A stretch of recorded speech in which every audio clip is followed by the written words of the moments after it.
Hey guys, what's up? My name is Jake, and today we're going to be talking about China's one-child policy. This is my project for our global studies. Um, Global video project. So, China's one-child policy. What is it?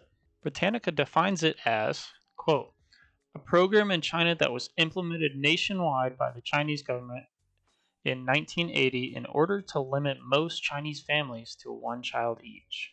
China's whole idea with instating this policy was to control the exploding population that they were experiencing.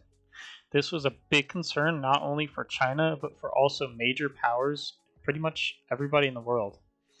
At one point, other countries decided to make ads how this would have been a problem, especially with the growing population. So, let's dive into a little history about China's one child policy. Like I mentioned earlier, around the 1970s, China was really worried about this population explosion and they were like really freaking out.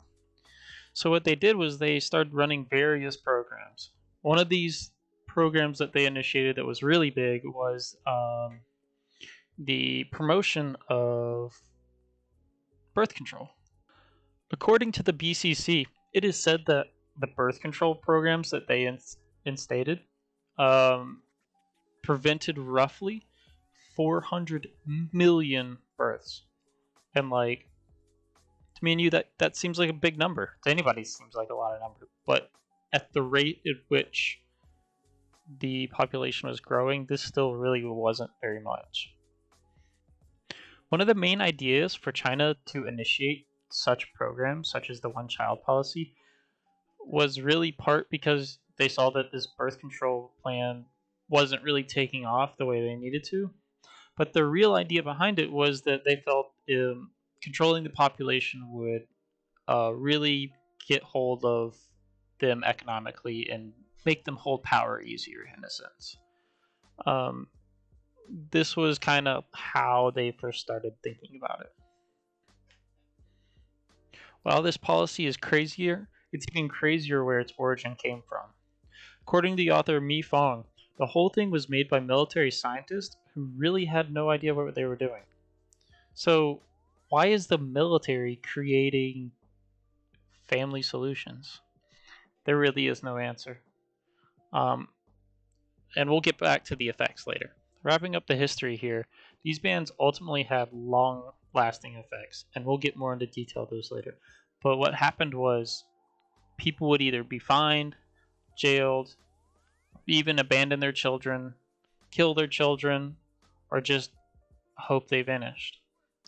But, summing it up, this ban was lifted in October of 2015. One of the major consequences of this ban was the problem and conflict that happened when people had the children and were not able to, do anything with them, or they weren't supposed to have the children. They were over a child. And so the conflict that would arise would be that they had this child and didn't know what to do. So what would happen would many families would either kill them by leaving them out places or neglecting them.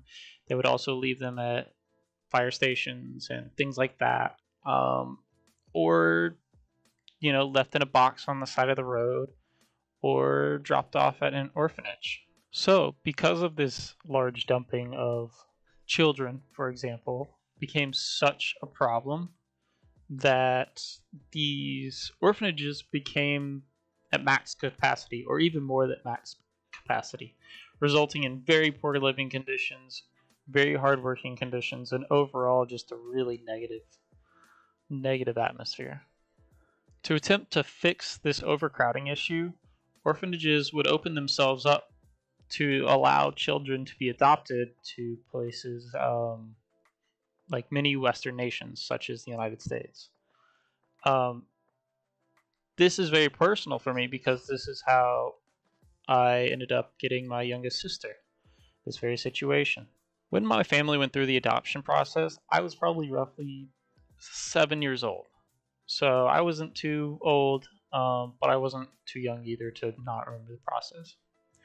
What I do remember, though, it was very lengthy, very extensive, and also very just odd in general. And I didn't know much about the background, but I did know I was getting a new younger sister. The older I got, the more I realized how the situation panned out and what it really meant. Uh, and I understood the gravity of the situation. I'm still thankful to have my young sister, but it was shocking to me to hear how it arose and came up. We were told that she was left on the side of the road in a box, and someone drove along, found the box, and dropped her off at the orphanage. The older I got, the more I learned about the process, including the situation of the orphanages.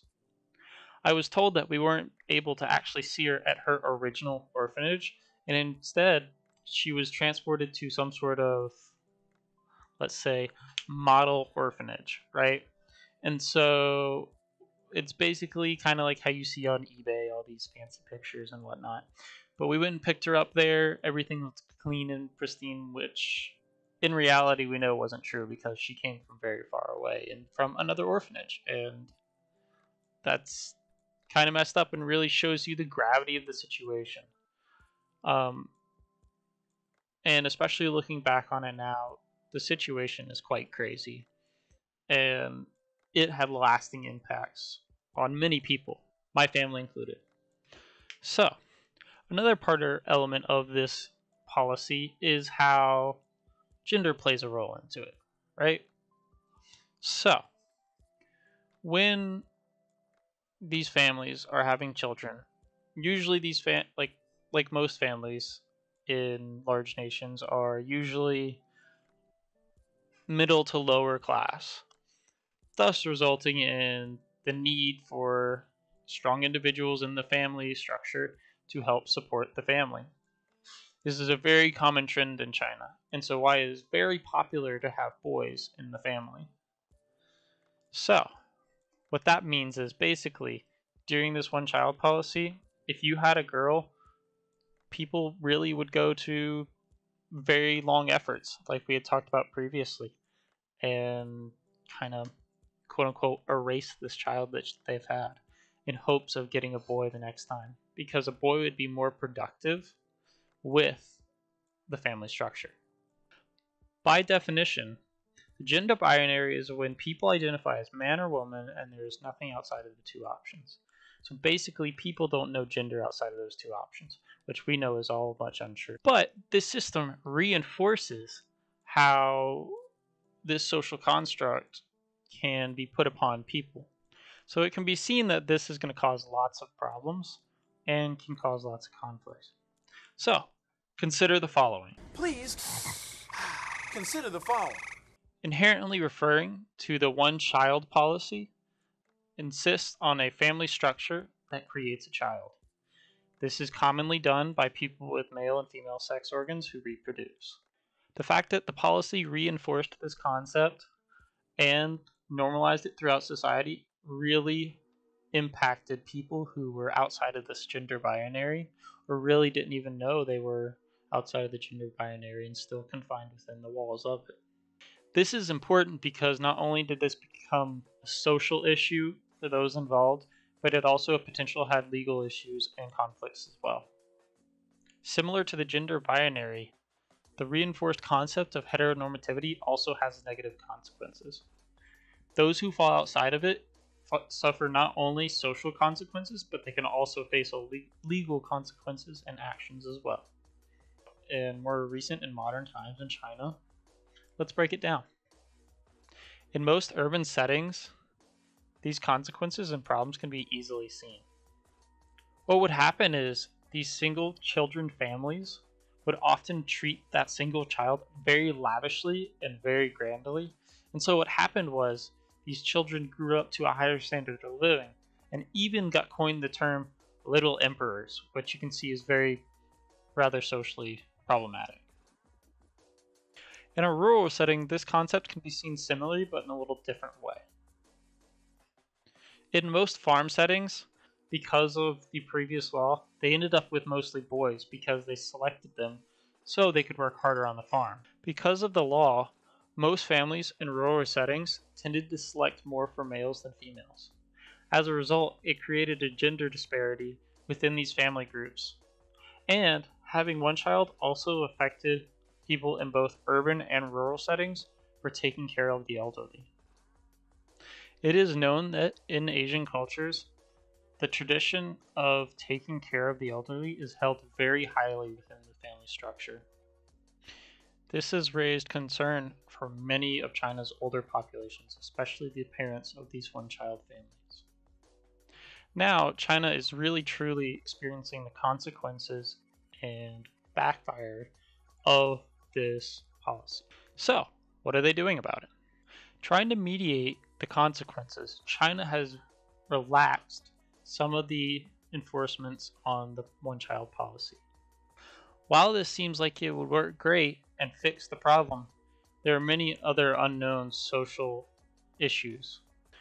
One example of the issues would be how, since the instatement of the policy, the cost of schooling for children has gone up in China. This causes problems for family structures, as sending one child to school would already be quite expensive, and the family could simply not afford another child to support and send them through school and just raising a child. Other people express concern because of this issue.